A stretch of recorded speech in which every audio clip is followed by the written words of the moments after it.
I remember when I was a student and afterwards, I would hear people say, well, you have to go out and make an impact. And when I would hear that, it kind of freezes you in your tracks because oftentimes you don't understand that you're making an impact while you're making it.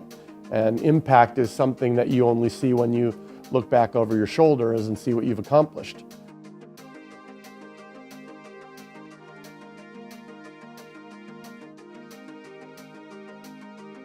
If you made a list of the things that people went and did after they got their computer science degrees, and which one of these people is going to go be the CEO of this, public technology company N years from now, I was at the bottom of the list based on the choices I made.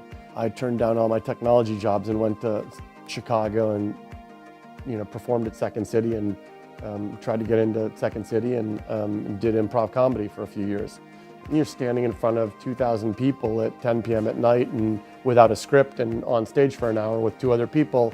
It's a lot easier to go on, live TV and talk about your advertising strategy when you're the CEO of a company after you've had to do that for a while than if you haven't had that kind of experience. If you're not listening when you're improvising, when you're on stage, you're a bad improviser. You won't be able to accept something that's been said on stage and take it to the next level and amplify it and make it funnier.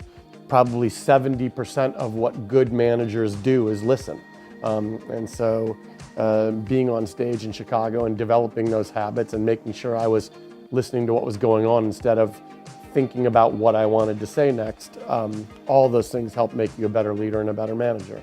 If you just move forward and do what you think you're supposed to do, or just keep thinking that life is about meeting and exceeding expectations, you're going to end up, frozen in your tracks on the stage of your own life, not knowing what to do.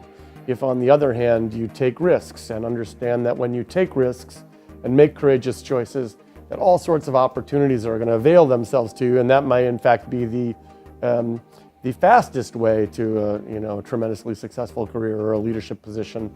That's the way forward, and you can't worry about, I've got to go make an impact or have this kind of job by the time I'm this age. That's extremely helpful to people who are just thinking about, well, I got to figure out what I'm going to do next and how to connect the dots from where I am now to trying to make my way out there.